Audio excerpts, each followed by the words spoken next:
बिस्मिल्लाहिर्रहमानिर्रहीम अस्सलाम वालेकुम स्टूडेंट्स। आज हम चैप्टर नंबर 10 का सेकंड टॉपिक डिस्कस करेंगे जो कि है मोशन ऑफ सिंपल पेंडुलम। और इसको डिस्कस करने से पहले जो बोर्ड में लॉन्ग क्वेश्चन आएगा वो स्टेटमेंट देख लें। लॉन्ग क्वेश्चन होगा define simple harmonic motion and show that oscillatory motion of a simple pendulum is simple harmonic motion। और इसको अटेम्प्ट करने के लिए सबसे पहले डिफाइन करेंगे हम सिंपल हार्मोनिक मोशन को।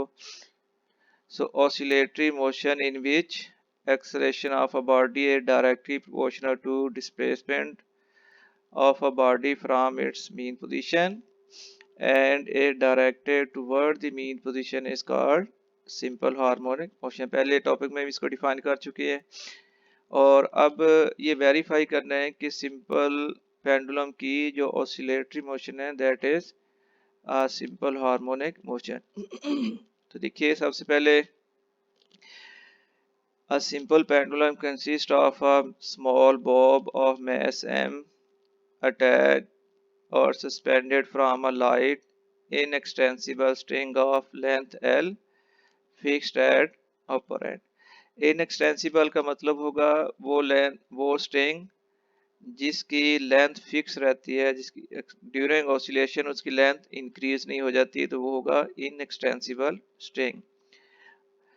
तो अब इसमें देखिए सिंपल पेंडुलम एक सिंपली मेटल बॉब है जो स्ट्रिंग के साथ फिक्स की गई है और इसका दूसरा एंड जो है वो एक रिजिड सपोर्ट के साथ अटैच किया गया है। अब इस पोजीशन में जब पेंडुलम बॉब जो है वो मूव नहीं कर रही, रेस्ट में है, ये होगी इसकी इक्विलिब्रियम पोजीशन और मीन पोजीशन। और उसके बाद इस पॉइंट पर डेफिनेटली इस पर जो नेट फोर्स है उसकी वैल्यू 0 है। जब इसको यहाँ से एक्सटर्नल फोर्स लगाकर हम डिस्प्लेस करते हैं टुवर्ड्स पॉइंट ए, तो ये होगी इसकी एक्सट्रीम पोजीशन। और डेफिनेटली यहाँ पर ये बॉडी जो है उस पर नेट फोर्स 0 नहीं होगी और रिस्टोरिंग फोर्स एक्ट करेगी जिसके अंडर बॉडी जो है वो ऑसिलेट करेगी ए और बी के दरमियान। और हम ये वेरीफाई करेंगे कि ए और बी के दरमियान जो ऑसिलेटरी मोशन है that is also a simple harmonic motion. So let's see in equilibrium position ओ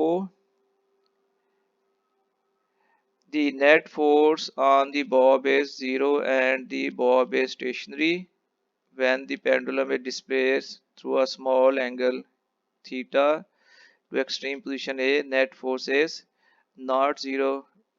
तो वो नेट फोर्स 0 क्यों नहीं है? We can resolve weight of the pendulum into two perpendicular components।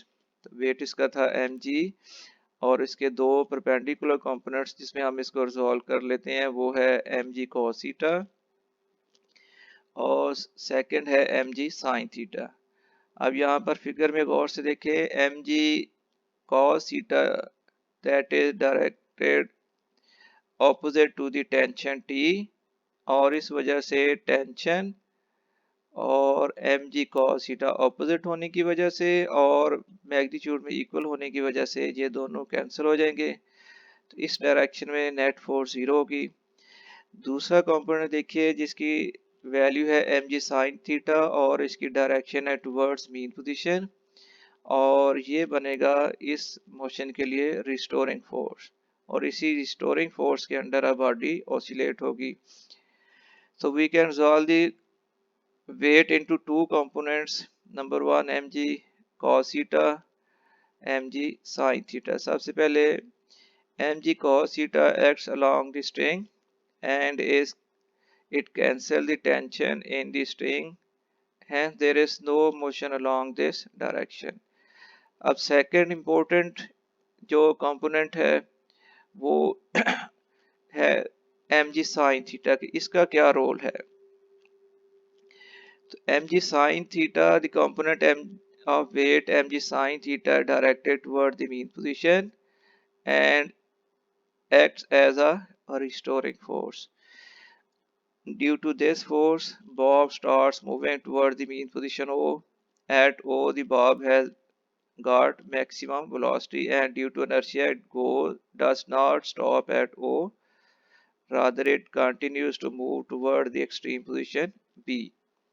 देखिए यहाँ पर ये restoring force M G sine theta जिसकी डायरेक्शन मीन पोजीशन की तरफ है और इसके अंडर बॉडी एक्सट्रीम से मीन की तरफ आते हुए एक्सलरेट होगी और पॉइंट ओ पर इसकी स्पीड मैक्सिमम। और अब यहाँ पर ऑल दो नेट फोर्स जीरो है रिस्टोरिंग फोर्स भी जीरो है, लेकिन इनर्शिया की वजह से बॉडी यहाँ स्टॉप होने की बजाय दूसरी एक्सट्रीम पोजीशन बी की तरफ मूव करेगा। रिस्टोरिंग फोर्स की डायरेक्शन मीन पोजीशन होने की वजह से जैसे बॉब ओ से बी की तरफ जाएगी तो रिस्टोरिंग फोर्स को स्लो डाउन करेगी। स्लो डाउन करते करते पॉइंट बी पर इसकी स्पीड या वेलोसिटी जीरो हो जाएगी और फिर दोबारा ये बॉडी ऑसिलेट होगी टुवर्ड्स ओ और एक्सेलरेट होगी। इसी तरह ये ऑसिलेशन कंटिन्यू हो जाएंगी। तो due to force this force bob starts moving towards mean position O. At O, the bob has got the maximum velocity, and due to inertia, it does not stop at O. Rather, it continues to move toward extreme position B. अभी आपको बता चुके हैं। During this motion towards B, velocity of the bob decreases due to restoring force, क्योंकि restoring force की direction mean position की तरफ है और बॉडी मूव कर रही थी अवे फ्रॉम मीन पोजीशन, तो velocity of the bob becomes zero as it reaches the point B। इसके बाद अगेन फिर restoring force mg sin theta still acts toward the mean position O, and due to this force the bob again starts moving towards mean position O. In this way, bob continues its to and fro motion about the mean position। अब बात यह है कि हमने ये देखना है कि बॉडी किस डायरेक्शन में जाते हुए उसकी जो रिस्टोरिंग फोर्स है वो इंक्रीज होती है। तो याद रखें जब बॉडी मीन से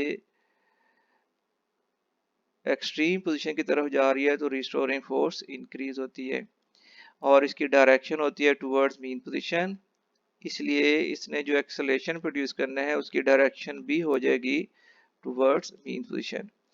So it is clear from above discussion that speed of the board increases while moving from A to O due to restoring force which acts towards O.